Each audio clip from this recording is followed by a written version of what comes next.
posibilidad, ng tagumpay o kabiguan, ng ligaya o lungkot. Kaya marapat lamang na tanggapin si Jesus bilang tagapagligtas at Panginoon. At matapos yun ay panariwain ang katapatan at paglapit sa Kanya bawat araw o day by day. Ang day by day ay naglalayong umalalay sa pang-araw-araw na pamumuhay. Narito po si Kuya Ed Lapis sa mensaheng pinamagatang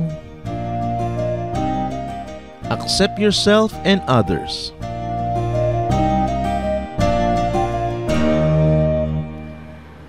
What is the gift of Jesus? The main gift of Jesus to us is peace.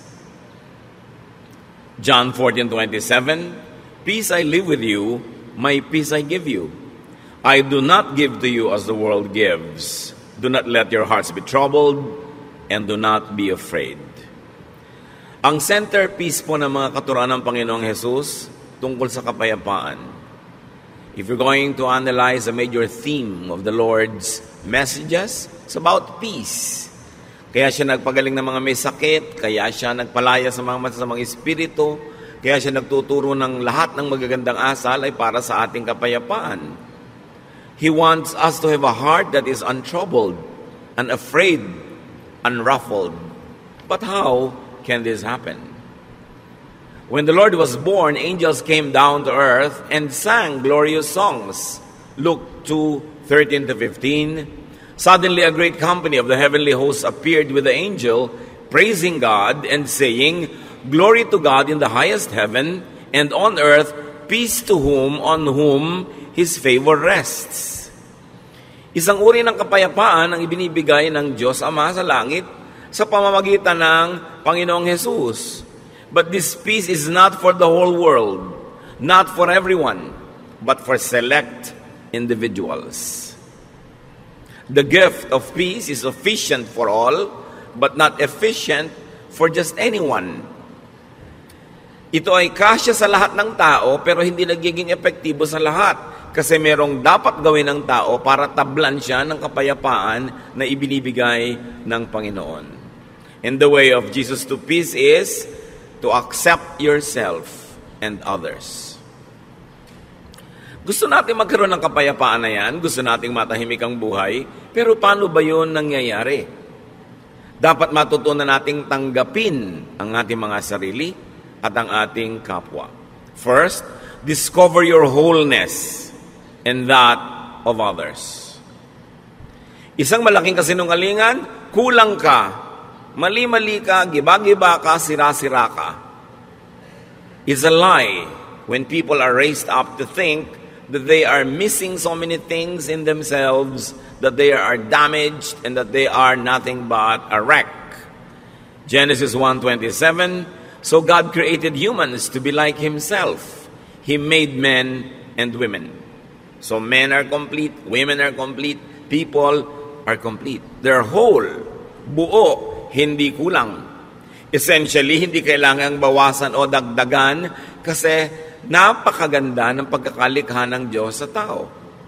In spite of the much talked about imperfection, in spite of the sins we commit, we are wonderfully made. The foundation of the way we were created, the very foundation and frame of our being is wonderful. Psalm 139:14, I praise you because I am fearfully and wonderfully made. Your works are wonderful. I know that full well. So pinupuri daw nitong mga awit ang Diyos sapagkat ang pagkakalikha sa tao ay sobrang maganda, kahanga-hanga. At lahat ng ginagawa ng Diyos ay kahanga-hanga. There are two troubles, and we'll call them now troubles A and B. Trouble A is about us. It's about me. Trouble A comes when we consider ourselves incomplete. Nagsisimula ang gulo pagka ang trato mo sa sarili mo ay kay kulang. Trouble comes when we reject and do not accept ourselves. Yan ang malaking gulo. Pagka hindi mo matanggap ang sarili mo, tinatanggihan mo, tinatatwa, pinapalayas mo ang iyong sarili. When you deny and reject your genes, your looks, your unique giftedness and talents and circumstance and reality, trouble begins. Pero laging ganyan ay tinuturo sa atin ng lipunan, maging ng relihiyon. Kulang ka, mali ka, marumi ka, sira-sira ka, giba-giba ka. While up to a point that might be true because of sin, but the very foundation and frame of the human being as created by God is wonderful. Trouble comes when we forcefully change ourselves to suit misapplied standards and oppressive expectations. When you're always made to conform. Nakikita ninyo kahit sa mga subject sa schools, may mga subject na scientific, may mga subject na creative, may mga subject na physical tulad ng PE, may mga subject na naka-incline sa mga numbers, meron naman sa mga social skills. Iba-iba ang kakayahan ng tao, kaya merong iba yung may favorite subject, merong hindi nila masyadong favorite, merong mataas ang grade nila sa subject na yun, merong hindi dito. Bihira naman yung ang taas ang grade mo sa lahat. At yung mga taong matataas ang grade sa lahat, sa school, kadalasan sa practical life, doon naman sila medyo deficient. Sa love life ko minsan, saksakan ng talino sa school, pero pag dumating na sa pag-ibig, di ba? Parang walang alam. Kanya-kanya tayo ng specialties na ibinigay ng Diyos. At hindi mo dapat sinusukat ang sarili mo sa specialty ng iba. Hindi mo dapat kinukumpara ang sarili mo dahil lagi ka lang magiging kulang. Trouble comes when we depend on other people and other things to fill us up. Pag laging kulang ka ang iyong pagtingin sa buhay, ang mangyayari ngayon, sasandal ka at aasa ka lagi sa mga bagay at sa mga tao para ka laging maging kumpleto. At pagka lagi na ikaw ay naniwala na kulang ka talaga, wala kang kwenta, hindi ka karapat-dapat, what will you do all your life? To strive to be liked, to be accepted, to be praised, to be admired, to find your value in how other people measure you. Sa simula pa lang, it's headed for disaster. Kung nagsisimula ka pa lamang sa buhay mo, nang iniisip mo na agad, kailangan mo ng ganito, kailangan mo ng ganon, kailangan mo umasa kay kuya, kay ganito, kay ate. Dahil kulang at kulang ka, ano mangyayari? Lagi kang naiinggit, lagi kang maninibugo, lagi kang kulang. Sabi nga ni Shakespeare, desiring this man's art or that man's scope, with what I most enjoy, contented least. Lagi mong hinahangad yung talento ng iba, galing ng iba, yaman ng iba, at hindi mo makita yung mabuti tungkol sa iyong sarili. So ang lagi mo na lamang hinihingi sa mga tao, come into my life, change me, complete me, fill me, make me whole. At yan ang fantasy ng romance. When a girl is made to feel that she is nothing but a missing rib that has to be found. When a man is always to be made to feel that he has a missing rib that he has to find to complete him. As we have always emphasized, union in marriage makes you one with somebody in a partnership. But even before that partnership, even you don't have that partnership, you are one, you are whole, you are not one half. Yan ang fantasy ng romance at sometimes yan din ang fantasy ng religion. No? Nakalahati ka lang. No, nilikha ng Diyos ang tao buo. Kahit si Adan nilikha niyang buo. Sabi lang ni Lord, it's not good that he's alone. Sabi ka ng kasama para mag-enjoy. Pero isa siyang taong buo. Hindi niya kailangang umasa sa ibang tao para sa kanyang pagiging buo. Anong nagiging bunga pagka tayo ay laging umaasa sa iba? Dependence. And dependence brings about addiction. Kaya yung mga taong emotionally weak, mai-in-love sa isang tao, siyempre sa simula maganda yung pag-iibigan, pero kahit yung minahal niya naging monster na, naging halimaw, inaabuso na siya, kinakawawa, binubugbog, hindi siya makaalis. Kasi addict na siya. Kailangan ko ang tao to feel me, para niya ako pasayahin. Kailangan ko siya lagi. At pag lagi mong kailangan ng tao, what does it lead to? Possessiveness. And of course, possessiveness is caused by jealousy. Or it brings about further jealousy. Kaya yung mga taong sobrang kailangan ng kapwa-tao, seloso. Huwag kang tumingin sa kanya. Huwag kang makikipag-usap doon. Sa akin lang, sa akin lang. Kasi pag nawala ka sa buhay ko, hindi ako mabubuhay. Isang malaking kasinungalingan. Pinanganak nga, wala yung taong yan eh. At kung yung kinahuhumalingan mo ngayon, na-meet mo nung 18 ka o 24, anong ginawa mo bago mo siya na-meet? Hindi ka buhay? Buhay ka nun. Mabubuhay ka before a romance, without a romance, or after a romance. Huwag kayo masyadong nagpapaulol sa mga fantasy ng mga Valentine's cards. No? Kaya ka nagiging dependent sa tao. And when you're always jealous, you become fearful. And because this person, no matter what he does or she does, cannot really give you what you want, because what you want does not exist. It's a fantasy. You will always have frustration. Kaya ang saya-saya nitong bride, blushing bride, marching down the aisle para ikasal. After 3 months, nagngangal-ngal na. Hindi niya maibigay sa akin ang aking pangangailangan. Yun, ang tingin mo sa tao mo, taga-fill sa iyong pangangailangan. Di ba? Magngangal-ngal ka sa harap ng lahat.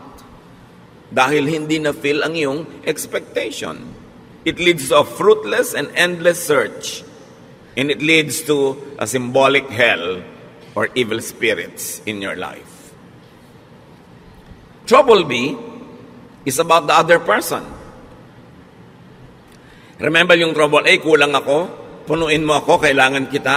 Trouble B naman comes when we consider others, especially people close to us, as incomplete and substandard. Daddy, kulang ka. Husband, kulang ka. Kailangang punuin kita. Wala kang utak. Ako ang may utak. Ilalagay ko yung isip ko sa loob ng utak mo. Diba? Wala kang diskarte. Ako meron. Hindi ka marunong. Ako meron. Ito ang lagi natin ginagawa sa mga partner. Ginagawa ng parents sa mga anak. Anak, hindi mo alam kung anong bagay sa'yo. Huwag kang mag-aral niyang arts. Walang pera dyan. Pity. No? Yung marunong pa yung magulang doon sa anak kung ano yung gusto ng anak. No? Lagi natin sabihin, akong nakakalam niyan, hindi ikaw. Ang mga sons and daughters, marunong pa rin sila sa magulang nila. Dapat ganitong palakad ng bahay natin, ganitong palakad ng ating mga pamumuhay. Mga kapatid na hindi magkasundo. No? Dahil dapat ganito ka, kamukha kita. Mga magkakaibigan. Huwag mong kainin yan. Ang kakainin natin, yung gusto ko ang tama. Kulang ka, ako puno, pupunang kita. Another lie. Kasi kung puno ka, puno rin yung kapwa mo. Trouble becomes when we reject them or accept them only partially. Mahal mo lang yung anak mo kung kamukha mo. Mahal mo lang yung anak mo kung yung mga talent niya, gusto mo, pag iba na yung talent niya, ayaw mo na siya. So, hahanap ka na ibang anak na paborito na kamukha mo. Trouble comes when we fill other people with ourselves. Hindi dapat ganyan ang kulay na isinusuot mo. Dapat ganito. Hindi dapat ganito. Dapat yung standard ko. Now, when we are raising children, that's all right to set standards. Kasi blanco sila, walang kaalam-alam. Pero oras na yung tao na de-develop na yung personality, we allow them to be how God wanted them to be. Kung paano sila nilikha ng Diyos. Kung ano yung talentong ibinigay sa kanila, yun ang dapat natin silang bigyan ng laya na hanapin nila. Yung kanilang buhay doon sa talento, sa hilig, sa galing na ibinigay sa kanila ng Diyos. Trouble becomes when we force them to change to suit our taste. And all of this, major issues happen between husband and wife. Ang pag-aasawa ay isang walang patakarang pagtanggap. Hindi siya isang reformatory institution na iibahin kita. Babaguhin ka ng aking pag-ibig. Sa teleserye lang yon, walang nagbabago. So kung hindi mo gusto yung buong-buong tao, wag mong pakasalan, inaasahan mong mababago mo. Ngayon kung nagbago siya dahil siya ay naging sumusunod rin sa Diyos, nagkusa, bonus. Pero hindi mo kayang baguhin ang isang tao. Yung let me change you, let me fill you, let me refit you to fit my fantasy. You know what's wrong with that? There will be domination. Dodominahin mo ang iyong kapwa. Because for you naman na there should be conquest. Therefore, there will be colonization. You colonize the other person's brain with your thoughts. Gusto mo mag-isip siya tulad mo. Gusto mo thoughtful siya sa ganitong bagay. Hindi niya kakalimutan ng ganitong bagay. Hindi siya maalalahanin. Although it's not an excuse, pero generally speaking, di ba, mas mahilig yung mga babaeng makaalala ng mga anniversary, mga birthday, pati sa iksi na mga relasyon ngayon, monthsary na lang eh. Kasi baka hindi na makaabot ng anniversary na isang taon. Weeksary, no? Baka mamaya may hoursary pa. So, mas particular talaga yung mga babaeng maalalahanin. Lagi na lang gusto maalala yan ni husband. Although, mag-effort naman yung mga husband maalala, pero dapat mong tanggapin na iba ako, iba siya. Maalalahanin ako, siya hindi. Pero may iba siyang katangian. Pag gusto mong baguhin ang kapwa mo para maging kamukha mo, kamutin lahat ng kati mo sa buhay, kung saan siya makati, di ba, gagamitin mo lang siya, hindi mo siya tinatanggap bilang tao. And this is the problem in marriage. Because the moment you try to dominate another person, natural instincts will surface. There will be resistance, rejection. There will even be subversion. Laging gustong-gusto mo, ganito siyang oras umuwi. Laging ginagabihan, talaga lang to subvert you para hindi ka makapanaig. Idine-defend kasi nung tao yung kanyang sariling pagkatao. There will be defense. And sometimes there will even be offense. Therefore, warfare. Hell again, evil spirits plaguing your life. What is the way of Jesus to peace? Accept yourself. Great peace follows when we accept ourselves. It does not mean that we will not improve ourselves. It does not mean that we will allow ourselves and tolerate ourselves to be sinful and to be wrong and to be substandard. But you begin everything by accepting yourself. We become more comfortable with ourselves in relation to others. Kasi buo ako, buo siya. Dapat ganun yung dynamics ng relasyon. Hindi yung kulang ako, punuin mo ko. Or kulang ka, pupunuin kita. No, pareho kayong puno. We become more comfortable with ourselves when we are alone. Isa yan talaga sa mga pinakamalulubhang sakit ng maraming Pilipino. Hindi kaya mag-isa.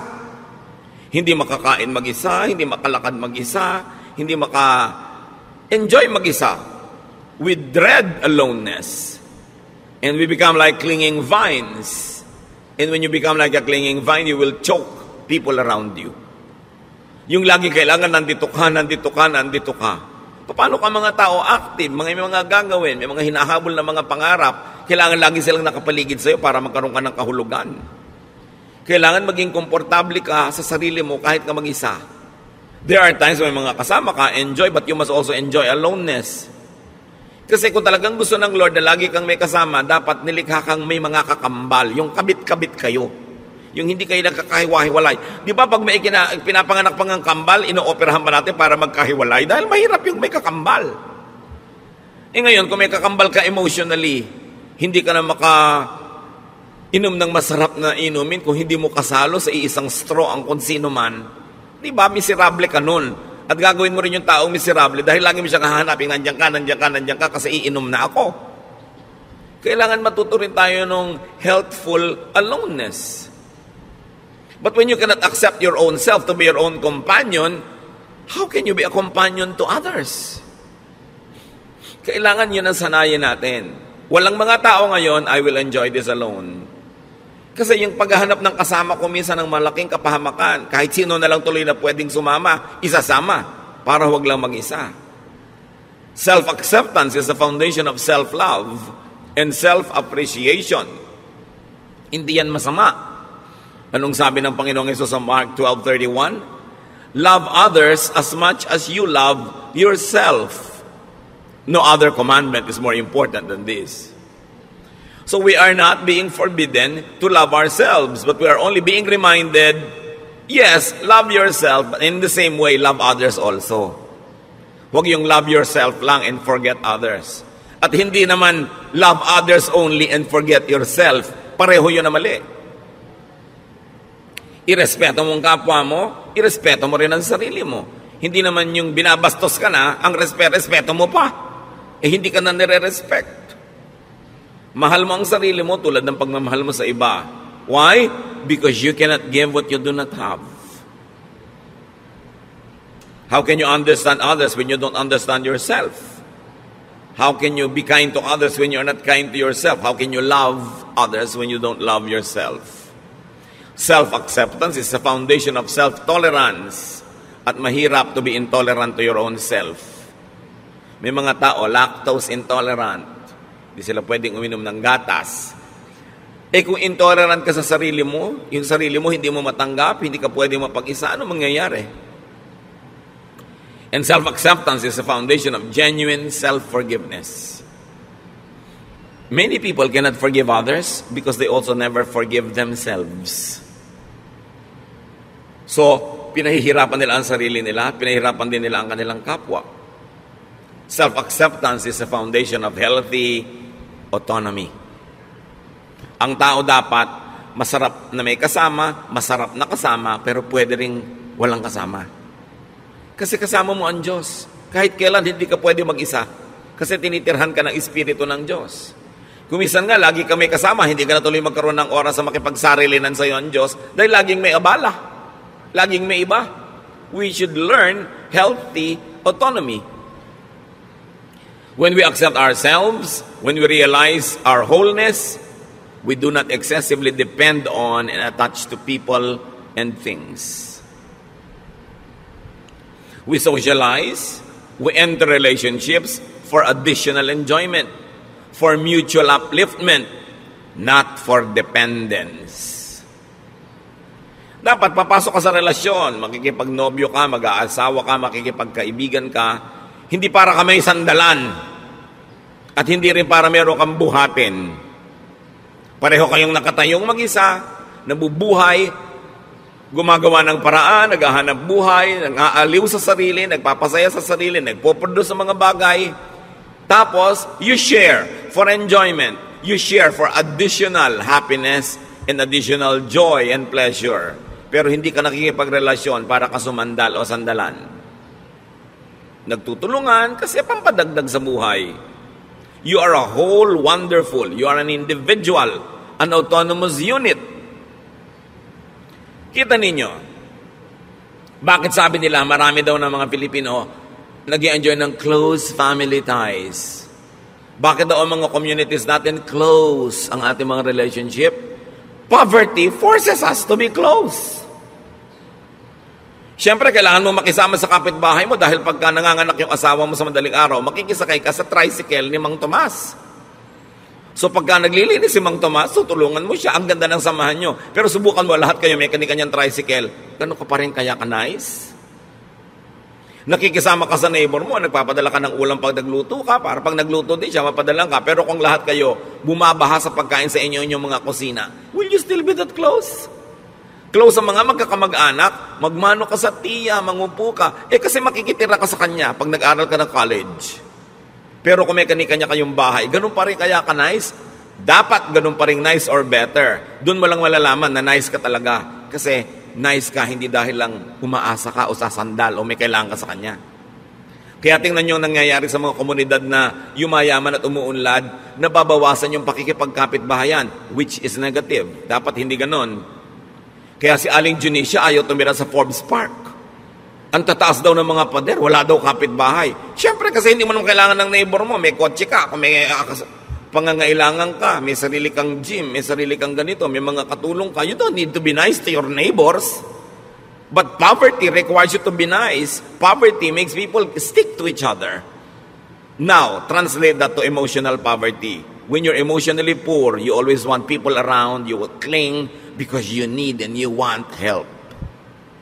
Kaya dapat mapayaman mo yung sarili mo emotionally to the point na, I don't need you to live, but I want you to be around because I have a lot of love to give to you and because you are nice and I enjoy your presence. Pero hindi dahil hindi ko po maiwan ang asawa ko kasi wala po akong hanap buhay. So kung meron ka pala, iniwan mo na matagal na, no? So hindi ka lang nandyan dahil love mo siya kasi nakasandal ka. So ina-advise ko nga kahit sa mga babae, magnegosyo kayo, maghanap buhay kayo, para kung talagang hindi nyo matiis, binubusan kayo ng kumukulong tubig, pinapakuan kayo sa inyong bungo, ginagapos kayo sa langgaman, malayasan nyo. Hindi ako makalayas dahil wala akong kakainin, wala akong gagasin, so hindi mo lang kanandyan dahil mahal mo kasi dependent ka. At kung economically dapat autonomous ang tao, dapat autonomous ka rin emotionally. Hindi ibig sabihin, magpapader ka na, hihiwalay ka na dahil hindi mo na kailangan. Pero pagka hindi mo kailangan yung neighbor mo, tas hindi ka pa rin nagpader, nakikipagmabutihan ka pa rin, ibig sabihin, genuine. Yung pakikipagmabutihan mo, walang ulterior motive. Kaya sobra ang pakikisama system natin sa Pilipinas kasi umaasa tayo sa kapwa. Kaya tingnan nyo yung mga financially independent, hindi na masyadong nakikisama. Kasi hindi ka na nila kailangan. Pero hindi yun ang dapat mangyari. Hindi kita kailangan, pero nakikisama pa rin ako sa iyo kasi nice ako talaga at nice ka rin naman at mas masarap yung buhay na magkakasama tayo. Yun yung si Adan it's not good to be alone. Pero pwedeng alone. In other words, people are additions to our happiness, not a wall to lean on. Kung yung titingnan yung mga asawa, kamag-anak na nandyan lang kasi dapat kong asahan. Strive to be autonomous. At saka yung mga asawang babae na walang ka-income pero tumanda na kayo, nagka-losyang-losyang sa pagtatrabaho sa bahay, ang totoo niyan, dapat binibigyan kayo ng allowance ng asawa nyo na inyo talaga. Di ba? May allowance sa mga bata, but ang wife walang allowance. Ang ibinibigyan mo, pamalengke. That's for all. Yung siya, paano? Di ba? Tapos birthday niya, reregaluhan mo pa ng magandang kaldero para maipagluto ka na naman niya ng masarap. Bibigyan mo ng kalan, ng refrigerator. Ang wife, pag nireregaluhan, yung pang kanya, hindi yung pang lahat. Kasi regalo mo rin sa sarili mo yun kung kalan. Diba? Kailangan yung pangkanya. At kung sasabihin, ako naghahanap buhay, subukan yung mga wives, huwag kayong gumawa sa bahay. Kung may isuot yung mga asawa nyo pagpasok sa opisina, kumedat ng pagkain, siya ang magbayad ng mga Meralco, pumila sa mga bayarin na tubig, subukan nyo. Kaya dapat yung mga wives, may sariling allowance yan. Para hindi naman kung bigla gusto kayong layasan, walang pamasahe. Gusto magpakamatay, hindi makabili ng lason. Kasi talagang walang kapera-pera. You should strive to be autonomous. So that you say, husband, I stay because I like, not because I need you. Not because I depend on you. It's a distorted kind of relationship. So poverty reduces people. Emotional poverty also reduces people. Kaya dapat pinapaunlad mo yung buhay mo economically, pinapaunlad mo yung buhay mo emotionally, kaya mong tumayo sa sarili mong mga paa kasi nilikha ka ng Diyos buo. Tingnan niyo yung babae na nakapanayam ng Panginoon sa balon. Paborito kong karakter na to kasi yung buhay niya talagang tayo yun John 4:15-18.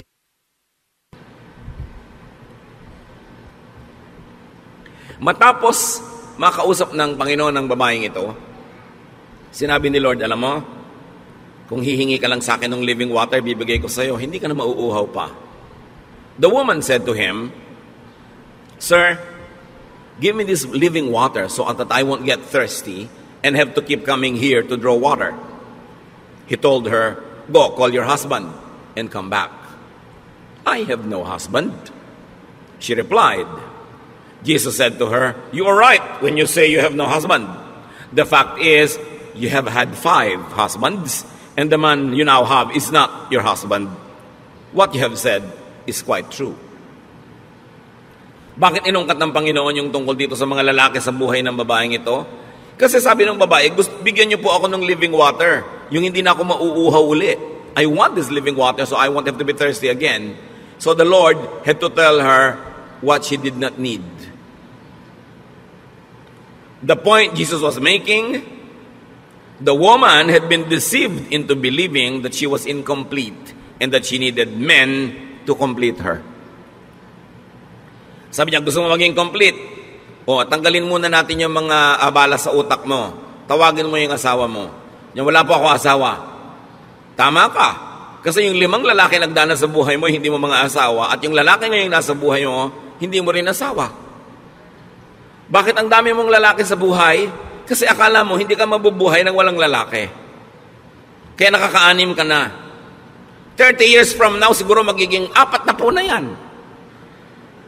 Hanggang kaya siguro ng naturalesa mo, dadami pa yan ang dadami hanggang magkalasog-lasog ka na. Tapos mamamatay ka na lang, hindi mo pa nakita yung hinahanap mo. Kasi akala mo, makikita mo sa romance. Sabi niya, ang tunay na kailangan mo, nasa kalooban mo lang, kailangan mo ma-discover dahil yung tubig na yun nasa loob mo, bukal. Tanggalin mo yung bara para bumalong, lumabas yung tubig, at hindi ka na mauuhaw kahit kailan. Huwag kang umigib kung kani-kaninong balon, sumalok kung saan-saang ilog, kasi lagi ka lang mauuhaw.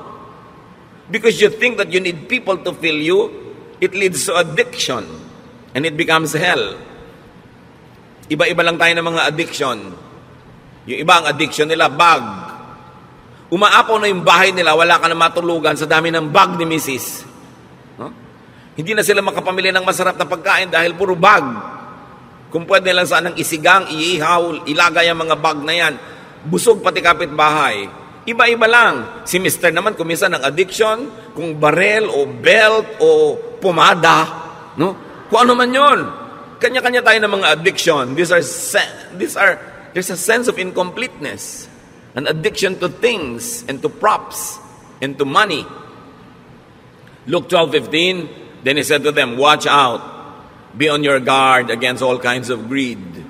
Life does not consist in an abundance of possessions. Then alam niyo, ang buhay, hindi yan pinupuno ng mga ari-arian. At yung possessions na yan, bagay man o tao, tulad ng babae na to, nakakaanim na ng asawa. Sabi, hindi yan ang buhay.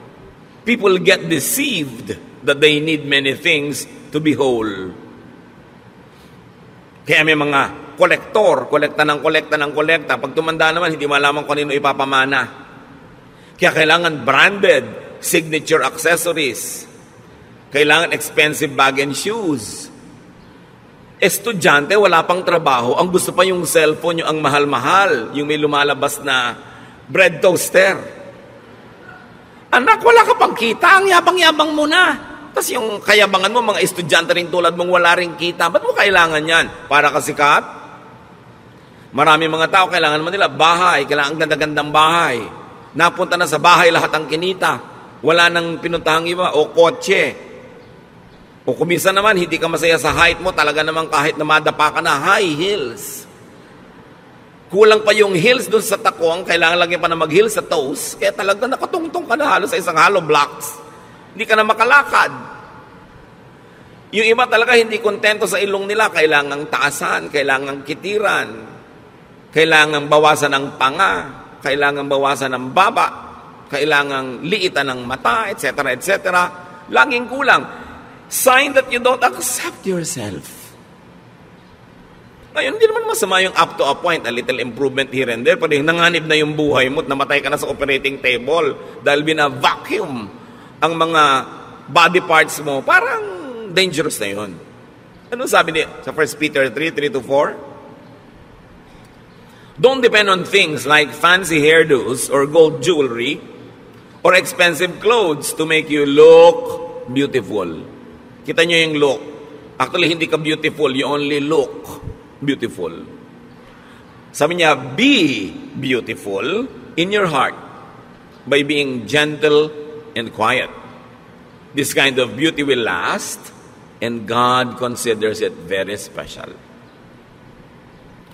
Huwag nyo namang lihim tanggalin yung mga baon-baon yung hikaw. Hindi naman masamang maglagay, pero sabi, huwag nyong iasa ang kagandahan nyo dyan sa mga yan. Kayo, maganda na yung karakter nyo, meron pa kayong konting pampa-enhance, nice. Pero kung nagiging mitya na ng inyong buhay, ang hirap-hirap magbayad at hulugan, titigilan nyo ang mga kahangalan na yan. So, ganon. Alam nyo, ang tunay na magandang babae, sabi, yung mabini, yung banayad at tahimik. So, anong tawag sa mga madadaldal at maiingay na babae? Bahala kayo. Di ba? Sabi, ang kagandahan niya nandyan, yung matining ang loob, matibay ang loob, maganda ang kalooban. Yan ang gandang pinapahalagahan ng Diyos at yan ang gandang hindi kumukupas, hindi na i-snatch, hindi na nanakaw at hindi huhulugan sa Bombay. Sabi, kailangan ganyan na tinitingnan mong beauty. Timpladong katahimikan. 1 Timothy 6:8-10. So we should be satisfied just to have food and clothes. Ibig sabihin, we should be satisfied with basic things. People who want to be rich fall into all sorts of temptations and traps. Yung rich, pwede niyong palitan ng people who want to be beautiful or sexy or fairy white o kaya people who want to be tan, lahat ng gusto nyong palitan sa inyong sarili, fall into all sorts of temptations and traps. They are caught by foolish and harmful desires that drag them down and destroy them. The love of money, or you might say the love of other props, the love of cosmetic surgery, causes all kinds of trouble. Some people want money so much that they have given up their faith and caused themselves a lot of pain. Kung kailangan, tanggapin mo yung sarili mo. Kung may konti ka lang may improve na hindi sobrang magastos, hindi dangerous to your health at easy to maintain, pwede. Pero kung magiging pasanin mo sa buhay, yung sa dami ng operasyon mo sa mukha, tawang-tawa ka na, sabi mo pa. Kasi hindi ka makatawa dahil mapipilas yung pisngi mo, parang kawawa ka naman. Di ba? Yung hindi ka na makahinga dahil sobrang diliitan na yung butas ng ilong mo. Dati isang hinga mo lang, kahit 1 week na oxygen, nasa lungs mo na. Ngayon, hirap na hirap kang suminghap. Para ka ng bisugo na tinanggal sa tubig, ang hirap naman nun. Diba? So dapat yung easy to maintain. Huwag yung kung ano pinaglalalagay mo sa loob ng katawan mo, tapos pagka lumilindo, lumilipat-lipat kung saan-saan, nagkakaiba-iba korte ng katawan mo. Tapos, wala namang maawa sa'yo. Ang totoo, halos walang maawa, although kawawa. Kasi alam nyo yung iba kung dinaawa, inggit. Kasi naglagay ka, nadaig mo sila kahit sandali lang, kaya ikikriticize ka. Kung gumanda ka naman bigla na gano'n, pag-uusapan ko, hindi naman ganyan ang itsura niya. Tingnan mo yung litrato niya noong high school. Yung ilalagay pa sa Facebook, yung litrato mo talaga noong high school. Bistong-bisto ka na parang airport tarmac talaga yung ilong mo noon. So, maawa sa sarili. You know? Do not make and do not allow people to think that they are incomplete and that they need you to be whole. So una, huwag mong papaniwalain ang sarili mo na kulang at kailangan mong iba para to be whole. Yung iba sobrang pinapamiserable na yung mga unmarried people, akala nila ang complete lang yung married. Paano yung unmarried? Kabiyak? Kaputol? Kaya yung kabiyak, dinedefine natin yung sa kasal, kabiyak ng partnership. Hindi siya isang kabiyak na tao. Buong tao siya, may asawa siya o wala. Pero sumasali siya sa isang partnership kung saan siya nagiging kabiyak ng partnership na yon. Which is God glorifying and which to most people is suited and nice. But not for all. So pagka pinresyo nyo ang inyong sarili, mga kapatid, na laging punuin kayong sarili nyo dahil sa sinasabi ng mundo, sinasabi ng advertising, sinasabi ng mga kung sino-sino, this will pressure and tire you. Pagka rin meron kayong laging pinasandal sa sarili nyo, hindi na kayo makakapahinga. This will disempower them also. Kaya yung mga hindi makakain habang wala yung husband, bakit dala ba niya ang lalamunan mo? Diba? Yung ano yan blackmail para umuwi ka sa oras, which is good. Nag-asawa ka rin lang, uwiin mo na maaga para sabay kayo, pero hindi naman yung talagang nakaabang doon at may kandila pa to make you feel guilty dahil wala ka pa. Paano kung talagang wala ka pa, may kailangan kang gawin? Minsan yan mga blackmail na lang no? Minsan, ang sarap siyempre nung family, kumakain lagi sabay-sabay, very ideal, parang sine.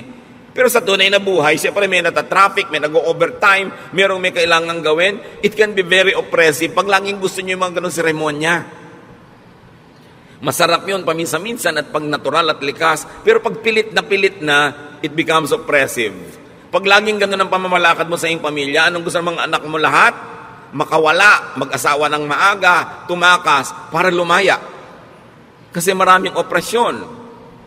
So, parents, spouses, do not drill into people's minds that they are incomplete, that they are defective or unfit or ugly or poor. Alam niyo kung sino gumagawa nun? Advertising. Hindi dapat ginagawa yun ng magulang. Kulang ka, kailangan mo itong produkto namin. Kaya mga magulang, ganito lang ang grade mo, ganyan lang ang grade mo. Kung nakikita nyo that they're doing their best, meron sila sigurong ibang kakayanan. Huwag silang paghanapan ng wala sa kanila. So, to have peace, accept others. Romans 15:7, accept one another, just as Christ accepted you. Kung paano ka tinanggap ng Diyos, warts and all, walang patakaran, buong pagtanggap, ganun daw ang gawin mong pagtanggap sa kapwa. But instead, of accepting others, we insist on reforming them. It's God's work, not our work. And we reject them when they don't comply with our specifications. Kaya marami mga tao, lumalaki sila emotionally sick because their own parents reject them. They are compared with another sister or a cousin or a classmate or a neighbor, and they feel rejected. And once rejected, people also tend to reject others because they become defensive. Kaya ang dami mga tao emotionally poor. Kaya yung mga nare-reject na ganyan, meron lang isang magpakita ng konting kabaitan na regaluhan ng ng 3 araw na sunod-sunod na in love na. Paano? Uhaw na uhaw sa acceptance. Bakit yung maraming mga anak nahuhumaling sa mga kabarkada? Because they are accepted. Madalas naman kasi yung basis ng acceptance nila, mali, no? Kahit ano na lang, mas baliw ka nga, mas accepted ka, mas sikat ka. That's a wrong kind of acceptance. But nevertheless, what does it tell us? Our kids want to be accepted. Kaya ayaw umuwi. Gabi na, kung pwede na lamang na bukas na umuwi. At pag liwanag, gusto na lumipad at mawala. Maybe they don't feel accepted at home. Kasi gusto mo may anak ka na maiparada sa community, maipagyabang. Hindi mo tanggapin, mahalin, linangin yung anak mo kung ano man siya. 1 Corinthians 7:7, sabi ni Paul, I wish that all men were as I am. But each man has his own gift from God. One has this gift, another has that. Sabi niya, kung ako lang masusunod, gusto ko lahat kayo katulad ko Pero, di naman pwede yun. Bawat isa, may kani-kanyang tinanggap sa Diyos na kakayanan. At kung ang Diyos sa kanyang karunungan ay piniling ibigay sa iyo kakayanan A, therefore, wala sa iyo yung kakayanan B, sa iba naman yun ibibigay. Pero pag hinahanap mo yung B kay A, ang gulo ng mundo. The tendency is for us to want to make all others conform to our mold. Kaya marami mga asawa, iniiwan ng asawa nila kasi hindi nila tinatanggap yung asawa nila kung ano man yung asawa nila. Laging gusto nila maiba. Ganun siya Accept individual and personal differences. At kung hindi ka masaya sa talent ng anak mo, ng asawa mo, ng kapatid mo, accept the other ableness. Lahat ng tao may abilidad, may ability. Kailangan lang tanggapin mo kung ano yung kanya. Huwag mong pilitin na yung anak mong ayaw mag-dentistry ay maging dentist tulad mo. Nagmana siya siguro sa ibang lolo, sa dinami-dami ng lolo at lola sa inyong genetic pool, hindi naman laging sa'yo lang kukuha yan. Romans 14:1, accept him whose faith is weak without passing judgment on disputable matters. Here, sabi, accept religious differences. Accept spiritual differences. Not everybody is as mature as you. Not everybody has the same tendencies to apply a biblical verse the same way as you do. Sabi dito sa Romans 14:1, tanggapin ninyo yung pagkakaiba-iba maging sa inyong spiritualidad. Hindi pwedeng uniform. Kasi iba-iba nga ang tao, iba-iba ang fingerprint. Romans 12:10, love each other and honor others more than you do yourself. So, find, accept, celebrate, and honor the true, the good, and the beautiful, so to speak, in every person. Bakit hahanapin mo yung iba, yung wala? I-emphasize mo yung napapangitan ka, may maganda sa kanya. Acceptance of others is the foundation of love, of appreciation, tolerance, and even genuine forgiveness. And here we go to the heart of the matter. Yung iba nagtatanong, bakit po nag-forgive na ako pero may pain pa? Bakit nagpatawad na ako pero may hapdi, may kirot? You have not forgiven. Probably you have only stopped being hostile. You have stopped the war. Probably you went into a ceasefire, but you have not really forgiven. That's why there's still the pain. You are able to truly forgive only when you truly know and understand and accept the person. Yung hindi, sige, pinapatawad na kita, pero sa mo, siguro nasigawan niya ako kasi gutom siya noon. Kasi mataas ang blood sugar niya. Kasi may monthly period siya. O kasi luka-luka siya. Di ba? Kasi may lahi sila noon. Kasi genetically, ganito sila. Nung naintindihan mo siya, doon mo ka ngayon huhugot ng pagpapatawad. Pero pag hindi mo naintindihan at hindi mo tinanggap ang kalagayan niya, ceremonial lang yung patawad mo. It's only a cessation of hostilities. It is only a declaration of a ceasefire. But forgiveness, real forgiveness, has no more anger. Well, you can be cautious. Hindi naman ibig sabihin you forgave, you forgot to be cautious na. You might want to avoid being the victim again because you're cautious, but no ill feelings. Siguro iiwasan mo na maulit o mabigyan siya ng chance ulitin yon, pero wala ka ng hapdi kasi naunawa. Kaya maraming magulang, kahit ang tingin ng mga ibang tao sa anak nila kriminal, mahal pa rin nila. Hindi, ang bait-bait ng anak ko. Kasi pinapanganak pa lang yon, pinaglilihi pa lang, tinanggap na talaga nung ina ko yung buong-buong pagkatao ng anak. Kaya pagka halimbawa, ang sungit-sungit ng anak, kasi alam nyo nung bata, nahulog yan sa duyan. Nahulog lang, naging ganyan. Galing sa 7th floor. Okay. So, naintindihan ko yung anak ko. So, intindihin nyo. Kaya hindi halos maubos ang pagpapatawad ng magulang sa anak kasi iniintindi. Kasi tinatanggap. So, kung may papatawarin kayo, huwag lang sabihin, sige, papatawarin na kita, tama na, tigil na. Unawain nyo yung buong dahilan kung ba't niya nagawa yung nagawa niya. At pag naunawa nyo yun, baka maawa pa kayo, mamahalin nyo pa. Ganun ang pagpapatawad ng Diyos. Dahil kilala tayo ng Diyos, alam niyo yung genetic makeup natin, alam niyo yung emotional and chemical situation ng buhay natin the moment that we run short of God's glory. That's why God understands, God forgives, and God loves. Kaya ang sabi, as God forgives you, you forgive one another. Para hindi yung nagpatawad ka kunwari, pero may dala ka pa rin dito, nakabaon. Pagka nakante, pagka na-provoke, lumalabas uli. Kasi hindi nang unawa. That is why many people forgive yet remain angry. There is no acceptance of the other person. Therefore, no forgiveness. Therefore, no peace. Ang tunay na pagpapatawad nangyayari lang pagka tinanggap mo at doon ka lang nagkakaroon ng tunay na kapayapaan. How does that happen? How to get on the Jesus way of peace through acceptance of self and others? Now, this teaching is not easy to understand or follow. It takes a new mindset to appreciate and obey this. Hindi ka makakapagpatawad, hindi ka makakatanggap ng kapwa hanggang hindi mo iniiba ang korte ng iyong utak. So how do you get God's peace? Through acceptance of yourself and others. Change your mind.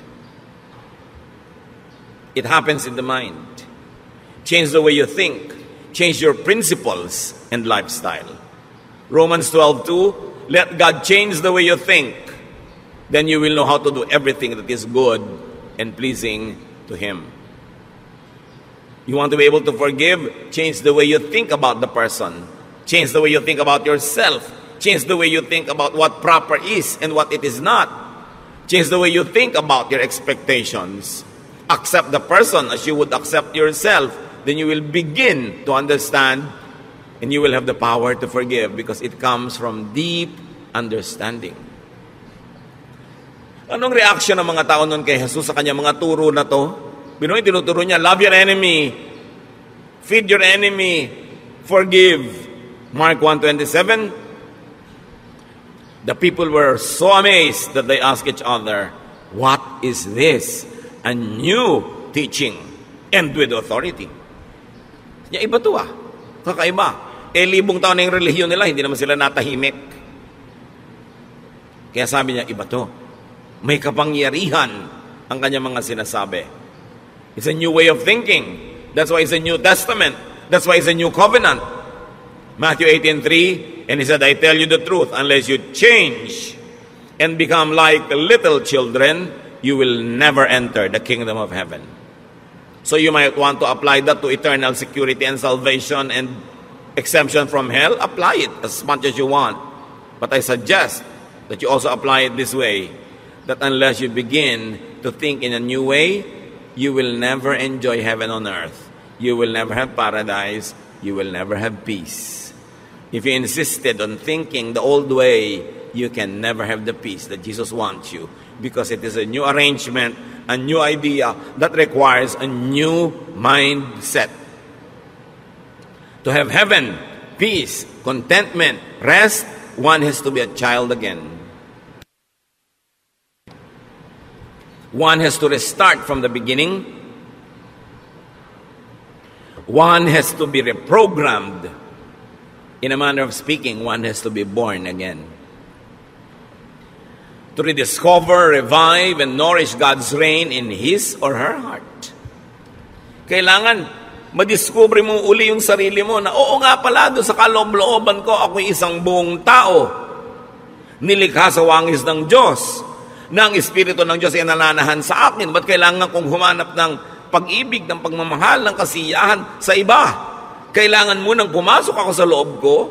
I must travel into me, discover what God has placed there, nourish it, and let it sustain me. And when I'm already overflowing with love and kindness and goodness, because I've already known and accepted myself, and I know God is in me, then I will socialize with people, I will relate with people, because in that case, I will be full of kindness, not just full of wicked expectations. That I am full, and the other person is full, and I respect his fullness, and we're together to have a better life, because together we can make a beautiful world. But I will not intrude into and colonize this world to make it beautiful in my terms. Pagka ganun ang iyong asal, people will love to have you around. And you will love to be around people. So change your mind unto peace and restfulness. Matthew 11:28-30. Sabi ni Lord, "Come to me, all of you who are weary and burdened, and I'll give you rest." Pagod na kayo? Pagod na ang puso nyo? Pagod na kayo magalit?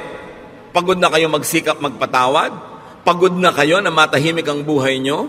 Pagod na kayo sa paghahanap ng mga pangarap nyong pag naabot nyo ay biglang naglalahong parang bula? You're tired of chasing rainbows? You're tired of repairing all the broken toys in your life which never get fixed?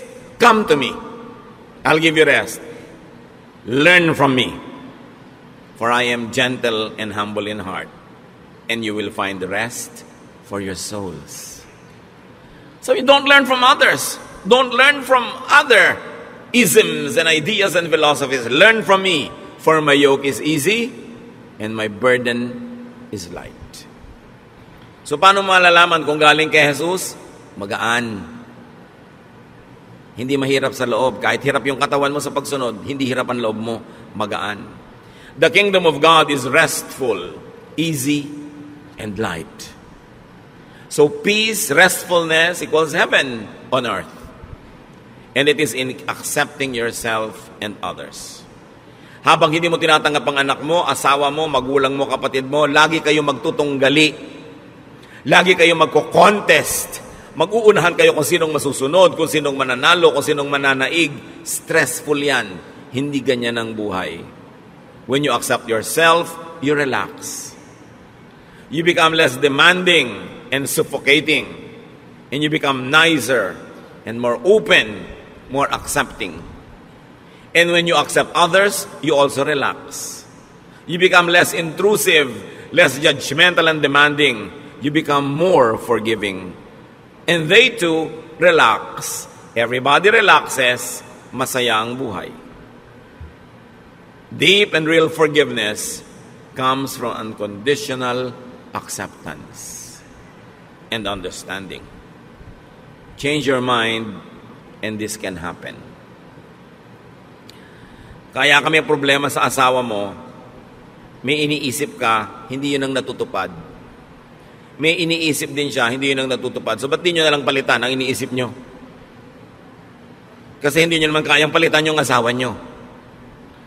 Hindi nyo naman kayang palitan ang pagkatao niya. Palitan nyo na lang yung iniisip nyo, hindi sasaya kayo.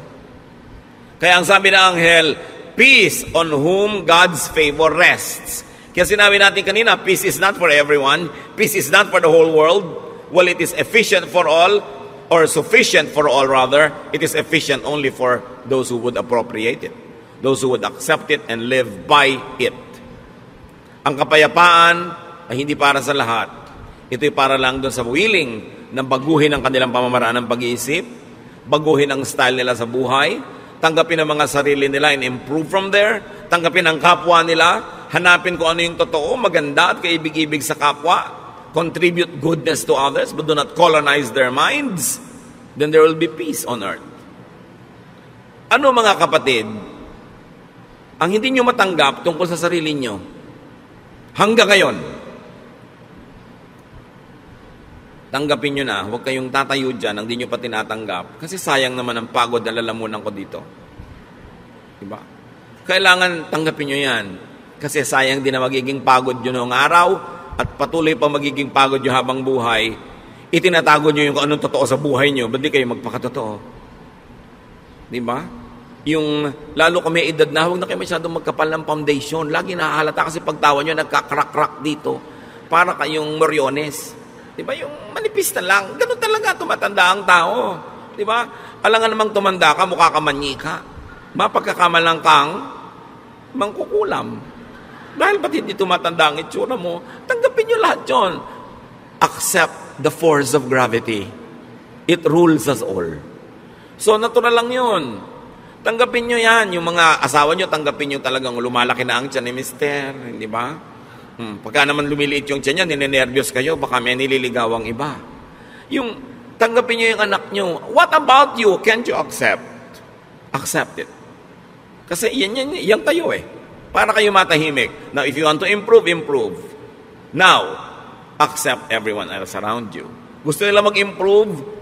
Pwede siguro kayo mag-suggest, magbigay ng konting mga clues how you might want to contribute to that growth, but don't impose.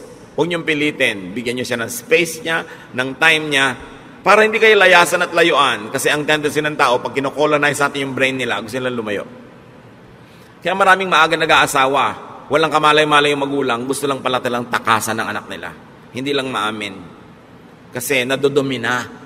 Napipilipit sila, yung nawawalan sila ng pagkatao, ginagawa sila mga manyika.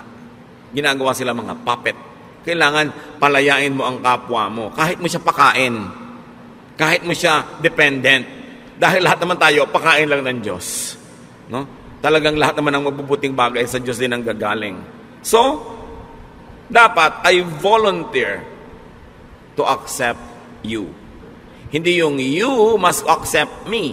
Baligtad yun, ha? Yung pagtanggap sa kapwa, bino-volunteer mo yun, but you don't demand to be accepted. Dahil pag i-demand mo, i-demand din niya, magkakagulo uli ang mundo. That has to be volunteered. And what is important, tanggapin natin ang mga katotohanan, baguhin yung mga pwedeng mabago, improve nyo, hindi yung pwedeng ma-improve, pero yung talagang nandyan na, live with it and learn to be happy with it.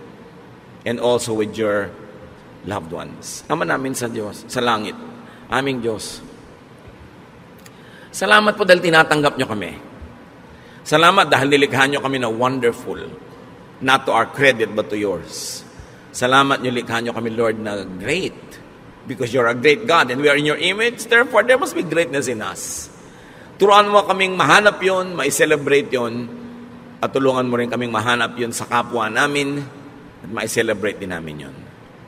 Magbulay-bulay tayo mga kapatid sa mga personal application ng ating mga pinag-aralan.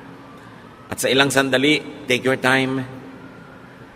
Pag-isipan, ano nga bang mga dapat ko talagang tanggapin? At yung mga pwede kong baguhin para baguhin, di mabago. Don't demand others to change. Pray for them, inspire them, and they should change on their own as God enables them. Dear Lord, speak to us, enlighten us.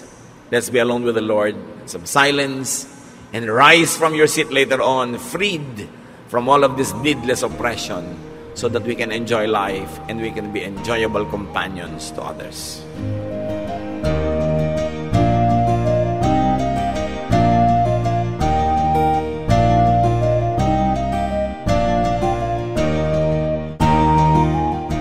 Ang katatapos pong mensahe ni Kuya Ed Lapiz ay pinamagatang Accept Yourself and Others.